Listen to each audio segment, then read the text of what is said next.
This theme for the conference, I think it's absolutely brilliant. And Scott explained it this morning and was talking about the meaning of the two words. And for me, when I think about this in the context of millennials, I think about it as a process.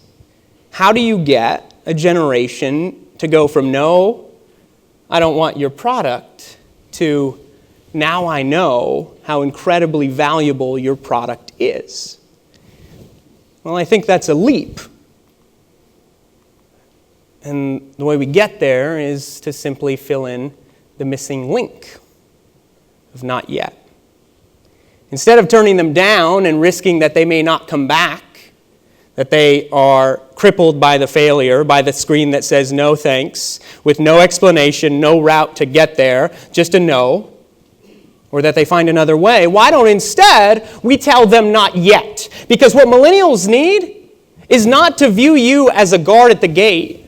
What millennials need is to view you as a partner in the process. You be the company that gives them a partner in the process when all the other companies smack them down and tell them no. Brand loyalty right there. It's a game changer for you. You will be the company that they turn to. And in a generation of researchers and reporters, the company that they tell their friends about. So you create pathways to progress. You build brand loyalty and you build brand equity. But the only way you build brand loyalty is to first give them a chance, to take a risk that there's a whole lot of upside to.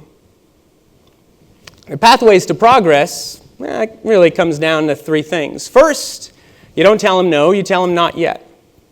And then you give them a roadmap to success. And finally, you reward them. And when you tell them no, not yet, you make sure to communicate that you are on their team. You are on their side. Above all, millennials want to know that a company has their back.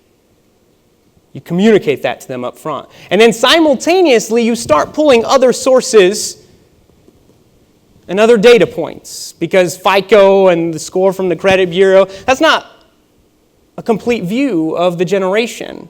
And it's stacked against them. And even though they're making payments and creating traction in other areas of their life, if the FICO doesn't consider that, then you need another way to justify the risks you're going to take. Next, lay out a roadmap.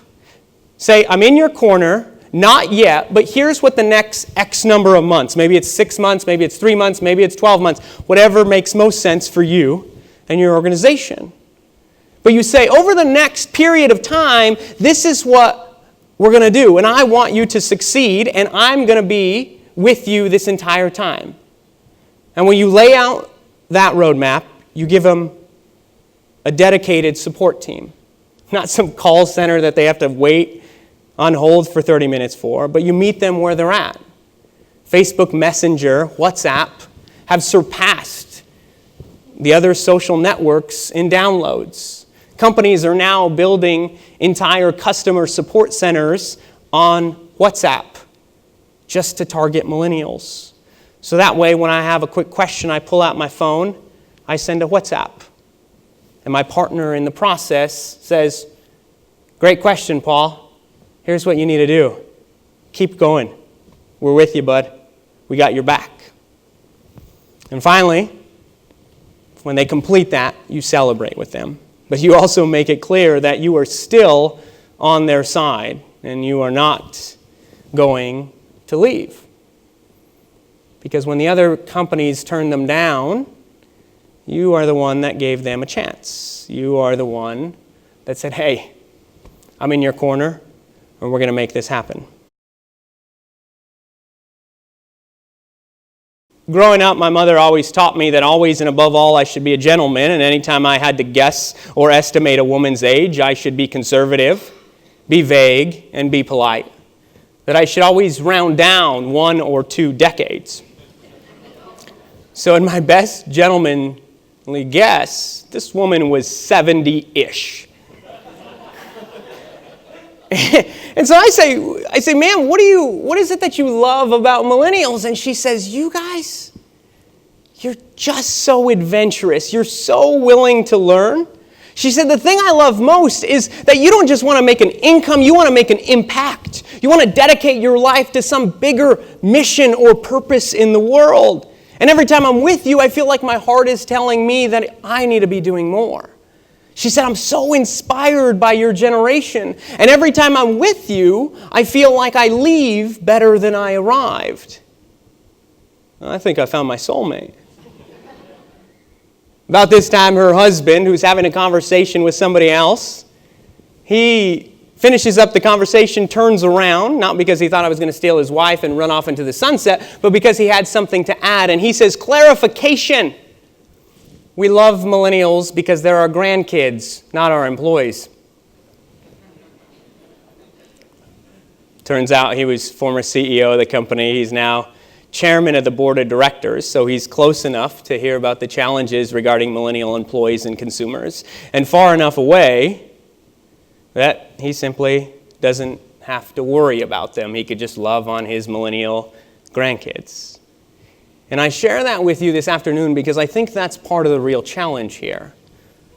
So often we look across generations and we will applaud our own children for being adventurous and for seeking out new challenges as they switch jobs. And then we'll criticize our own employees and consumers on account of some of those same attributes.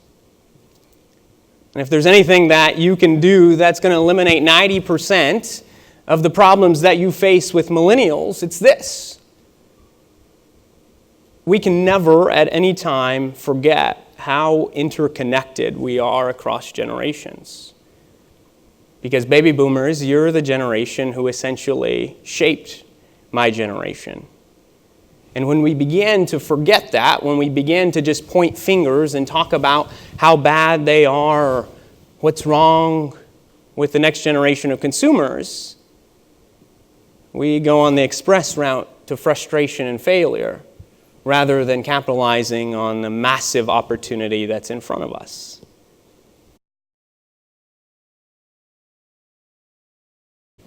The cold, hard truth is that millennials don't trust corporate America. We don't trust your company, your organizations. We just don't. Too many scandals, bailouts, CEOs getting paid huge bonuses when people lose massive amounts in their retirement. We have a bad taste in our mouth. But we trust our friends. We trust companies who feel like they are one of our friends. So what I tell my clients is get out of my face and into my crowd. Connect with the people that connect with me. And instantly, guess what? Now you're one of us. And I think this next company has done an absolutely phenomenal job of that. I think it's one of the best ads I've seen. And if I was these people, I would be doing backflips at the way that they're able to connect with my generation. She looks at the TV and looks back at me. Ay, Dios mío. She says, Pablito, you cannot do that. I said, what do you mean I can't do that? I said, this is what I want to be when I grow up. I can do anything I want. She said, no, Pablito. Tú eres corto y bajo y gordo. Which, for those of you who don't speak Spanish, means you are short and fat. Apparently, to be on the United States hockey team, you have to be in pretty good shape, and I was the shape, it was just round. I told her, but that doesn't matter because my entire life I've been told I can do anything I want. My parents, my teachers, the librarian at school, they all told me that I could grow up and become anything I wanted, anything under the sun.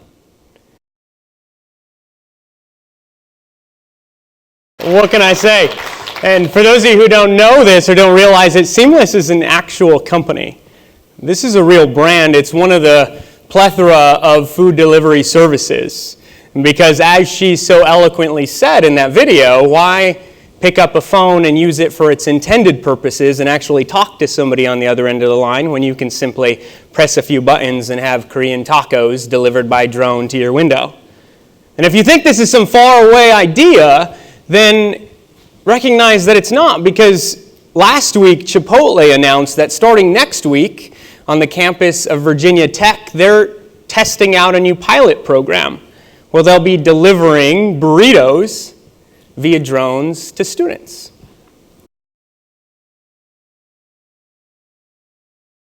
When the rest of the world was griping about why millennials don't put down their phones, some smart folks were putting together a startup where they said if they want to use their phone, then game on.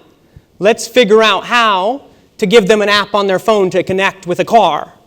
And today, Uber is worth more than many of the companies that produce the cars their drivers use and their riders ride in. In fact, last time I saw it was worth over $70 billion. I think that's 70 billion reasons to ask how, not why. You know, Scott, you said something this morning that really stuck with me. You said, in the midst of great challenge lies great opportunity. Here's your opportunity. The time is today to stop sitting around and wondering why millennials do this and when will they change, and instead start asking, when will we change? When will we evolve? When will we adapt to the new opportunity?